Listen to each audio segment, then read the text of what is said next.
Rafa is a smaller UK-based brand dedicated to cycling and shows its authenticity in a different way. Founded by entrepreneur and cyclist Simon Mottram less than 10 years ago, this business existed only online and via catalogue until last summer. Everyone who works at Rafa is a dead keen cyclist, and they cycle together every Wednesday morning.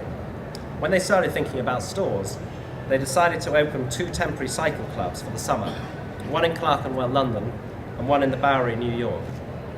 The clubs fast became a mecca for cyclists using them as a pit stop pre and post their rides, and of course a fantastic window on the product. You can see here how they pushed the design and created a fantastically real experience. Not quite Mont Ventoux, but as Simon says, everything Rafa does is informed by its passion for the glory and suffering that lie in the heart of the sport. Another favourite brand of mine is Riverford Organic, at its core an organic vegetable box scheme based in Devon. Riverford is a family business, and they have 2 farm shops in Devon, as well as the unique field kitchen where they serve delicious food from the farms to visitors. A recent innovation is their travelling yurt, pictured here, which tours the country during the summer, spreading the word by inviting people to join them for dinner. Genuinely authentic and transparent, and growing market share in one of the world's most competitive markets. This is a brand to watch in our age of climate change, E. coli and volcanic dust. So moving now to my third theme, and one I think that is been quite prevalent in some of the seminars here, that of how the constant and huge advances in the internet and digital space will inevitably continue to alter the way people behave and how we consume. In the UK alone, a relatively small market in the global context, average annual online spend per capita of the population is £72, and total spend reached £6.8 billion last December, which represented a 25% year-on-year uplift. Almost every single business selling anything that I talk to is growing the internet part of their business in double digits. So all of us engaged in thinking about products and retail should be aware, of course, of the convergence of channels and the opportunities this presents. Global leader Apple and many others are doing a pretty good job in the use of technology to speed up the actual store experience, as well as build their customer databases and insights. Sorry, I missed that one. Mobile is another amazingly fast-growing global channel. Brands harnessing the technology, the new business models emerging almost daily. In the US, there's a loyalty application, Shopkick, which gives consumers loyalty points for simply entering their stores. Foursquare is an application where participants are encouraged to check into cafes, restaurants and stores. It also lets their friends know where they are, rewards them for frequent visits, and the most frequent monthly visitor is crowned mayor of the location. There were some figures out last week, which I found amazing. They indicate that 79% of UK consumers will use their phones to shop by 2014. So that's 79, so that's 80% almost. So it's the majority of this room will be shopping directly with their phones in 3 years' time. This is an interesting application from Nuevo Watches, which allows customers to virtually try on their watches via their iPhones. 2 other US businesses, Farmville and Habbo Hotel, have been around for a while, and their growth is phenomenal. But these are retailers with no stores, no supply chain, or any physical inventory at all. Everything that they sell is virtual. It's an extremely innovative business model, and it has created enormous value for its shareholders. And again, I've got 3 young kids, and they are on these computers all the time. Luckily, they're not connected to the credit card yet, but I'm sure that's going to come. Another very interesting US innovation is Groupon, which you've, I'm sure, heard of. This is where customers sign up for large discounts on individual products and services. The clever part is that the discount only triggers at a certain level of sign-ups, say 10,000, thus encouraging mass viral communication of the offers with the associated marketing benefits. Once the offer triggers, Groupon rake in a large proportion of the revenue. Fast, direct, and effective is what these customers are becoming used to. Perhaps more interesting is the number of smaller businesses using the Google and Facebook channels and tapping into the blogosphere with astonishing results. Easy access, fast online community building, an ongoing 2-way dialogue with customers together with an instant reaction and response from new products and ideas. Word of mouth on steroids.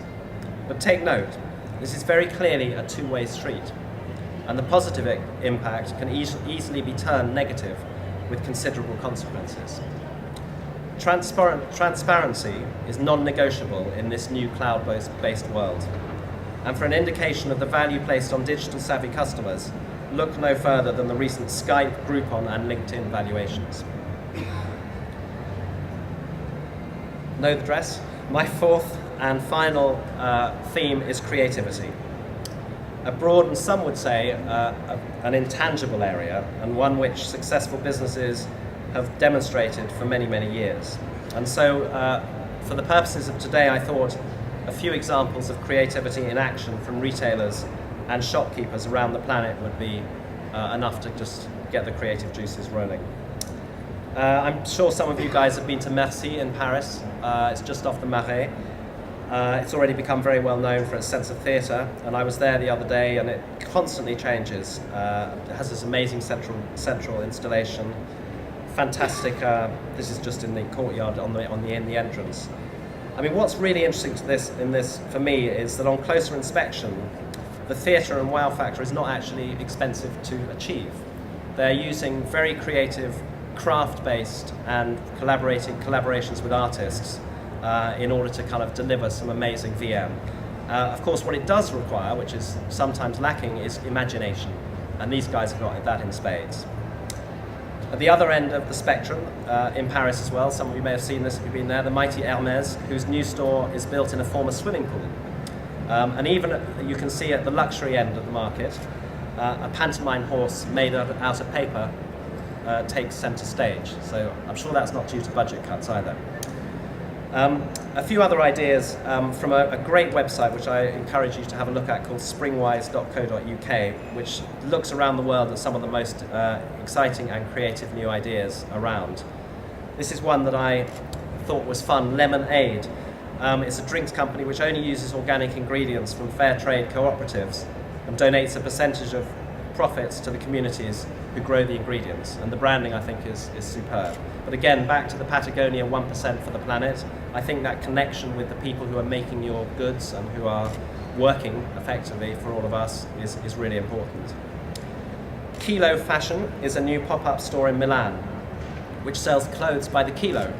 So literally, customers choose a maximum of 10 items, proceed to checkout where the clothes are sorted into 3 categories, weighed and priced. Maybe one of my favourites, this, in Sydney, at the Shirt Bar you can try up to 17 whiskies, including 12 single malts, while shopping for your shirts. I thought it was a pretty good way of increasing the average transaction value, and clearly it's pretty popular. Gifty in Japan is a beta site which allows people to give gifts via Twitter. Effectively, the recipient of the gift receives a tweet and can then log on and to organise for the prepaid gift to be delivered to their home. In Belgium, The Van, a 2-woman online business, roves the country searching for amazing products and then serves them up as a curated online store. So it's another kind of a combination of a pop-up with a digital thing going on. But the idea of temporary and movement is really, really important. And of course, the internet can bring it all together and curate it and be the channel to market. And for me, it makes me think back at the Anthropologie tea bags. I mean, anyone can do it with imagination. It's a question of thinking outside the box, of zigging while others are zagging, and being as entrepreneurial, as creative as you can. Customers love it, and of course, great creativity also generates great word of mouth and PR. Cabbages and Roses, some of you will know, is another favourite of mine, a UK brand dedicated to all that is quintessentially and eclectically English. They recently opened in Tokyo, just before the earthquake hit. Whilst we remember with respect all those people whose lives were lost and changed forever, this little piece of England in Shibuya is very inspiring. So as we get to the end of my talk, I would like to summarise my key points for you. Well, that would be a good idea as we conclude. So the first thing, and they're all pretty obvious, but they are really important. So the first thing is, and it has been and always will be, don't forget your customers. They pay your bills, and the more you can understand them and how they live their lives, the more money you're going to make from them and with them. Secondly, be as sustainable as you can. And as you can sense, I'm very passionate about that. But I think it has very, very strong business upside. So look at your business through a green prism. This saves you money via reduced overheads. It motivates the team. I hired about 150 people for Anthropologie, and when you start talking about a sustainable ethos in the business, the younger guys particularly, amazing. But anyone who's been exposed to the kind of sustainability agenda, it can be very, very motivating for people to join a business.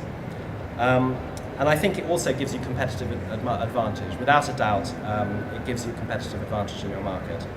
Thirdly, if you haven't already, go digital. Embrace the cyber community and leverage the two-way flow of instant information to the advantage of both your business and your customers. It's an amazing two-way thing going on, and it is incredible how you can nuance your communications in order to really hit the sweet spot with your customers.